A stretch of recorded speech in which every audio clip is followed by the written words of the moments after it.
Lacrosse community, my name's Ryan Berns. I'm the founder of the Lacrosse Leadership Institute. It's our mission to empower all those that love lacrosse, to utilize the skills that you gain from the sport to ultimately live the life of your dreams. Today, I'm so excited for our guest. Chaz Woodson is a standout Brown University lacrosse player, current Hampton head coach lacrosse coach, and we could not be more fortunate to have him a part of our community today. Chaz, first of all, thank you so much for being here. Please share your lacrosse story with our community. Yeah, pleasure's mine. Thanks for having me. I guess my lacrosse story could go a lot of different ways, so I'll try to keep it as streamlined as possible. I was fortunate enough to grow up in Norfolk, Virginia, about 25 minutes from where I am now, and I was introduced to the game by my father, who played a year in college, and then when we moved to Virginia, and played a little bit after in men's leagues and stuff like that. And when we moved to Virginia, began teaching and coaching at Norfolk Academy. So I started going there when I was in first grade, and I was obviously around his players all the time, all the high school guys, and that kind of sparked the love of the game. And when I was in fourth grade, they began youth league play in this area, and so that was the first time I played it formally, and or formally. I don't know if I said it right the first time, but moved from there and played through high school. Was fortunate enough to go on to Brown and play, and then played from 2005 to 2017 professionally. It's so cool that you're able to join a sport after seeing your father play for a little bit of time, but ultimately take it to the highest level from university to the professionals. Do you have a pinnacle lacrosse moment, or maybe a couple pinnacle moments that really stand out? Yeah, a pinnacle moment, that's interesting. I think there are probably a number of them for various reasons. I think the coolest moments for me were some that were not necessarily directly involving me playing. One of my favorite moments that I always talk about was my senior year, or excuse me, my junior year of college. I spent the first semester in New York City teaching and taking a couple classes, and while I was there, I realized how awesome it would be, and how impactful it could be to get all our kids, all our students up to a game at Brown. So I called back and we made it work. And Brown was very open to it right away. They said, absolutely, let's figure out what we can do. And obviously they were fourth graders, so they weren't recruitable. So it made it a lot easier. And we ended up getting them up there to our last game of the season against Princeton at home. They all came up on a bus, got to spend the day on campus touring around, had lunch in the cafeteria, and then came out to the game. And rough game it was, but it was pretty cool to have them in the stands and cheering. And I think that's one of the highlights of my career, hands down. And then other moments have just kind of come off the field with various people I've been able to interact with and meet along the way. I think that's really cool that you brought up that the kids as one of your pinnacle moments, because in the past we talked about lacrosse being a vehicle to allow you to do so much more. But also in the article, because I ended up reading the article a little bit, it looks like you had a goal associated for that season for the kids as well. Do you mind sharing that with everyone else that may not actually have read the article either? Done your homework there. So I spent that semester. It was called the Urban Education Semester, and there were probably 10 of us. I don't remember exactly, but 10 of us from various schools throughout the country, and we were all we were taking classes at Bank Street College, but then we were all teaching in a handful of different schools throughout New York City. And I was at PS20 in the Lower East Side of Manhattan. And I was very fortunate because I had a great teacher that I was working with. She was phenomenal, and the principal of the school was phenomenal. So I actually very early on got a lot of kind of FaceTime the kids, and in fact, I was the substitute a couple times, which was cool for me, and I think the kids enjoyed it. But I also think it was cool because, you know, the school trusted me enough to say, hey, we don't need to go, you know, bring in a sub or hire somebody or shift the staff around. We can use this 21-year-old dude that doesn't know what he's doing, but looks like he knows what he's doing. And so through that, I developed this program on setting goals and choosing positive role models. And there's more to the story, but essentially, you know, I took part of that time to introduce them to lacrosse because it was part of me and part of who I was and what I was doing at the time. And and so as they got to know the game a little bit, they decided that they wanted to follow me throughout, you know, after I left, because I was only there through December. And so I told them that I was going to score a goal for each one of them. And we had, I want to say 26 maybe. I forget how many kids were in the class, but it was over 20. And so that just became my mission for the season. And what happened was every week after a game, or after every game, I guess, you know, down the road we were playing 2 games a week, but they would check in. So they would check the box scores every week, and then they would email. And so I've got actually a whole binder back here of emails from them from that spring season, just checking in, saying what they were doing in class. And, hey, we saw that you scored 2 goals and you're, you know, like down the road, you're almost there. You're getting close. And so that was really cool. But that was the only time in my entire career where I've actually tracked my stat and kept track of my stats, like game by game, because I needed to know where I was. So it was cool, and you know, we made it, hit the goal and hit the mark, and they were excited about it. And so it's pretty cool. I love that. And I think it's amazing that you still have the binder of the messages there, because it kind of gave me chills hearing that, and just the connection you have, the mission. And that's, in my opinion, what is so fantastic about lacrosse. It's a sport, obviously it's competition, and we have a lot of fun during it, but it's so much more. And that's really why we created this institute, to be able to share that. And one of the favorite things that I like to ask everyone is, what does leadership mean to you, Chaz? Yeah, leadership means a lot of different things. And I think, you know, for me, I try to pay attention to what it means to a lot of different people, and kind of pick and pull. And I think it probably means some different things at different times. But essentially, I think it's the ability to empower others, to make, you know, decisions for themselves that will be positive in their lives. And you know, I think that's a very simple way of putting it, and it may not be the answer that I would give at this time of day tomorrow, but I think it's, you know, it's the most universal way of discussing leadership, right? Like you want people that you're leading to trust your vision and to feel empowered, to go out and do what they need to do to either further your vision or to help themselves. So it sounds like it's a leader's job to be able to connect with whoever they're leading, to share what that mission is, and give them the resources to accomplish that or whatever they're trying to do, and reach their full capacity. I think that last piece is the most important, right? The ability to help others reach their full capacity, because leadership is not always necessarily about getting people to do what you want them to do. In fact, or I shouldn't say that. I should say not necessarily getting them to follow your particular mission. One definition I heard was leadership is the ability to get others to do something you want them to do because they want to do it.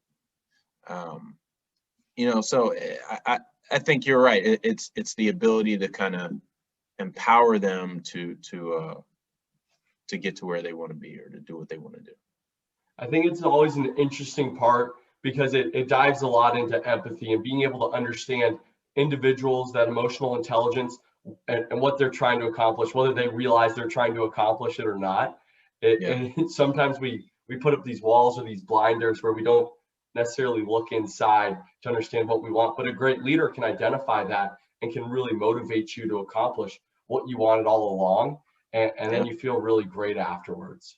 Absolutely. Absolutely. Chaz, one of the things I would like to ask you, though, is how have you demonstrated your leadership, or can you share a few examples from the past in terms of when you've stepped up as a leader?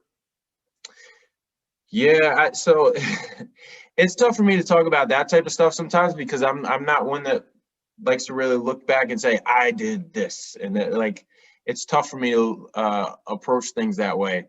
But I will say there were a couple years back,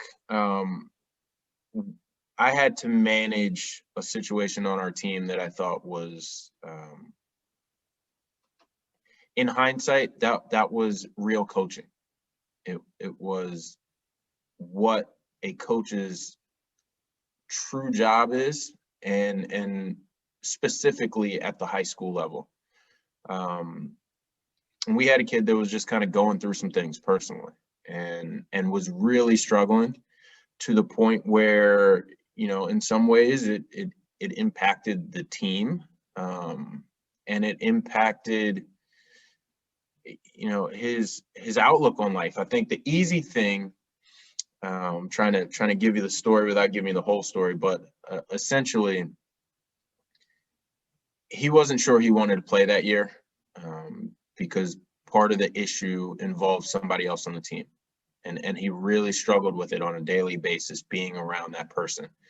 And he gave us every opportunity to kick him off, and we didn't. And but I think we managed it pretty well. I think generally speaking, the team understood, because that was part of dealing with it, was also helping them to understand that we had to help him. It was, I think in hindsight, not even in hindsight, in real time, I know his parents were appreciative. I know he was appreciative, and we have built a relationship now that is drastically different, and I would dare to say better than it might have been had that situation not occurred. And to me, bottom line is coaching is about building relationships, because at some point, lacrosse goes away. At some point, you hang up the cleats. But all of my best coaches were people that I still have relationships with to this day. And I think that's ultimately what it's all about. And so I think in that season, we built a great relationship with him. And I think that's one thing that I've done well over the course of my time is built relationships with players that are lasting and impactful. It's interesting that you bring that up, because relationships being such a big part of your coaching experience and your playing experience with your coaches. And I think we really form strong relationships with our coaches, especially when we go through difficult times, because that's when we're broken down, we're vulnerable. And if someone can be there when you're vulnerable and they can help you through that, ultimately, I think that's where that bond is formed, and there's human connectivity. And that's Absolutely. something that is very hard to break down, and it's there everlasting. You may not see them for years, but as soon as you see them face to face or give them a call, that love is right back, and you really are there for one another because you've been through so much. And that's what I think lacrosse can do and provide, is those unique experiences that hopefully they're not life and death, but they seem very real at the time and very serious. The consequences may or may not be, because it is a sport, but it really allows you to do that. Chaz, I'd love to hear, since you shared with me before, but for you to share with the community what some of your goals are now, specifically with Hampton and the lifelong learning and development that you're up to right now. Yeah, we're, I took over Hampton this year. I took over in August, and, the goals are very similar in terms of what we were doing, what I was doing in high school before, and what we're trying to do now. It really boils down to building relationships and helping gentlemen to get to where they want to be. Obviously, there's a team aspect to it, right? This is Division I NCAA lacrosse. We are all here to be competitive. We are all here to win games. We're here to build a program. But ultimately, you can't build a program without quality players, and you can't build a program without quality people, and without quality relationships. I think one of the things that, you know, struggling teams struggle with is having good relationships. And so, you know, that's kind of at the center of everything that we're doing. But we ultimately need to build a team and a program that is competitive, and a team that's going to step out on the field and not only be fearless, but as the only HBCU with a Division I lacrosse program, I think it is imperative that we are successful on the field. If for no other reason than we can help to lay the blueprint for other HBCU programs to pick up lacrosse. So I think there's a lot that could come out of this, but we're kind of going step by step. And right now is again, building strong relationships, and hopefully we're virtual this year, but hopefully when we get everybody back on campus, that we can start to really build on the field and build off of those relationships and put a quality product on the field. I think that's amazing to have that goal and to be laying down the foundation for so many more HBCU colleges moving forward. There are some younger folks, middle schoolers, high schoolers watching this. Do you mind sharing a little bit more about what HBCU is and ultimately how this is such a big deal right now? Sure. HBCUs are historically Black colleges and universities. You know, they have served the purpose of educating young Black men and women for years and years and years. The top 10 earners, the top 10% of Black earners actually in the country are all HBCU graduates. So it is an important piece of Black culture and the Black community in the United States. Sometimes they don't get the credit that they deserve for the quality of students that they put out. But it is important to recognize the impact that they have. And there's a certain vested interest in each student that is not necessarily inherent at other predominantly white institutions. And I can say that having, you know, attended Brown, you know, I think there's a, you know, professor to professor, they care about you, or maybe don't, maybe they're just there to do a job. And, but I think institutionally, it is important, like the success of the students at the school at an HBCU is vital to their survival of the school. You know, and so there is that institutionally vested interest in the success of the students, and that's important. And from a lacrosse standpoint, again, it's the only one right now at the Division I level. And so I think what it does is it shines a spotlight on the program, and it provides not necessarily a path, but you know, an end goal for a lot of young athletes, right? They can now look up and see, hey, those are the guys that I want to be like. Or those are the guys that look like me. Those are the guys that I can look to, instead of necessarily having to search YouTube for, you know, old and getting older videos of me.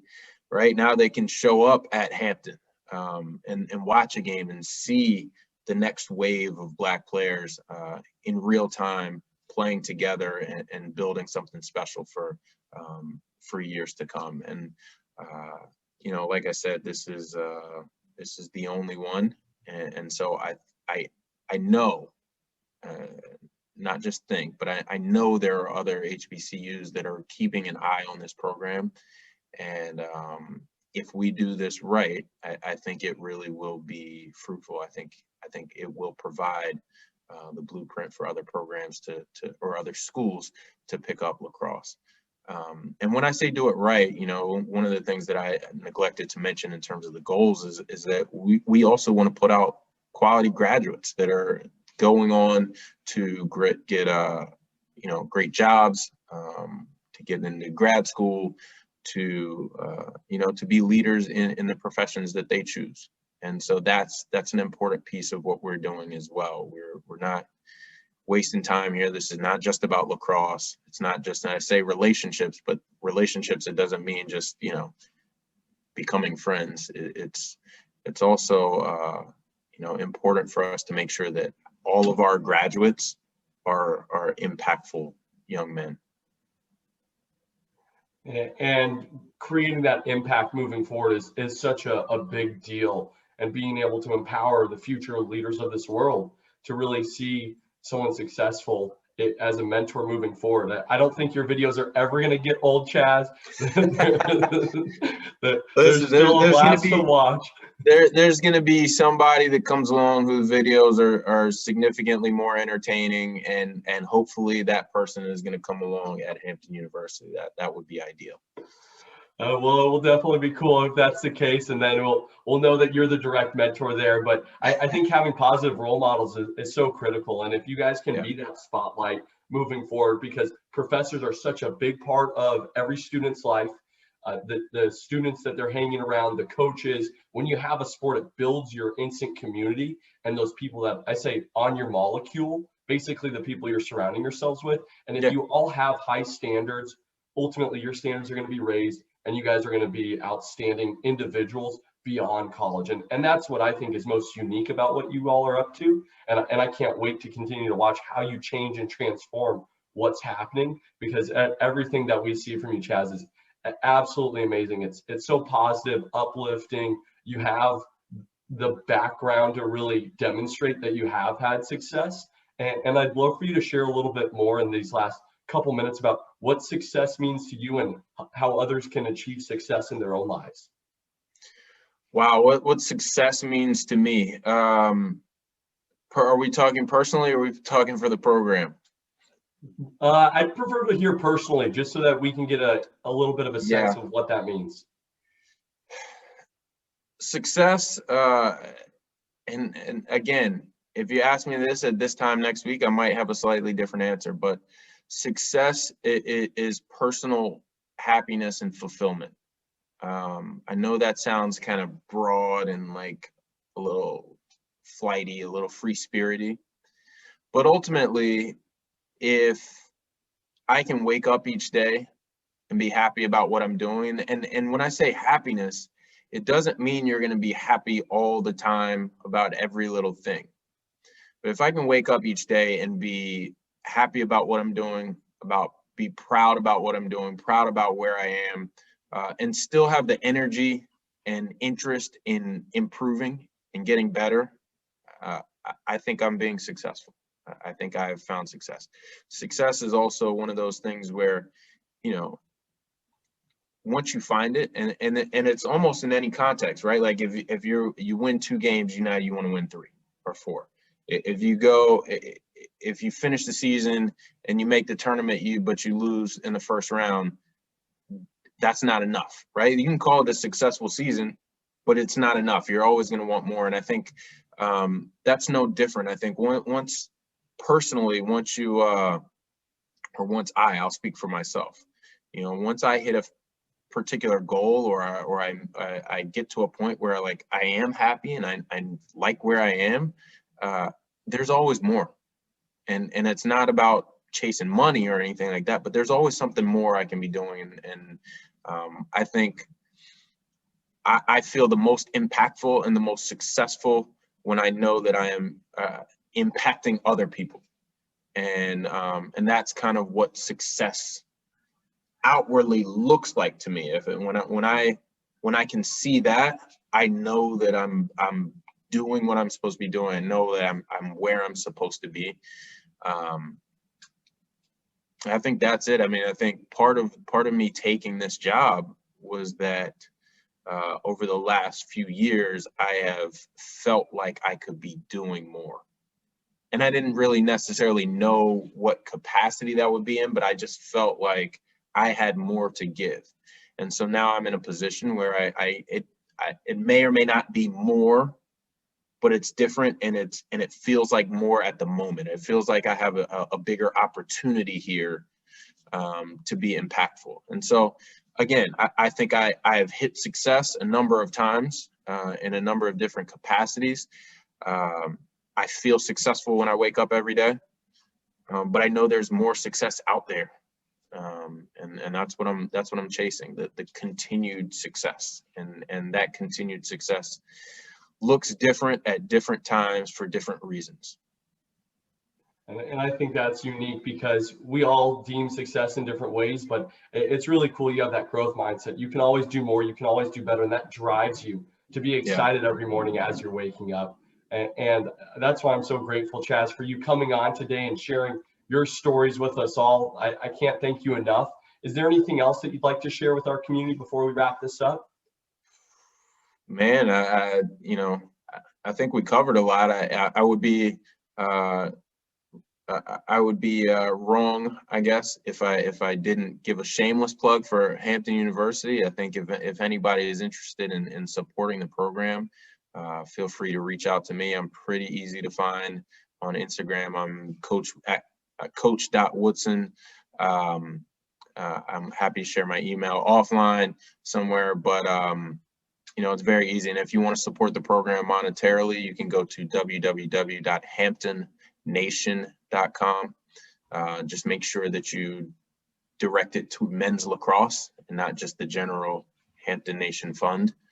And if you have ideas or other ways that you want to support the program, feel free to reach out to me. And on social media, we're Hampton U Lax, at Hampton U Lax. Awesome, Chaz. I'll make sure to get everything tagged in the YouTube video. So at the bottom of the description, it'll say check out Hampton University and Chaz, and we'll have all those links there. So feel free to look down in the description for everyone. But Chaz, thank you again so much for your time today. This conversation was amazing, and really appreciate everything that you're up to. And we're so excited to watch you moving forward as well. Well, thanks for having me. I love the energy of this podcast here.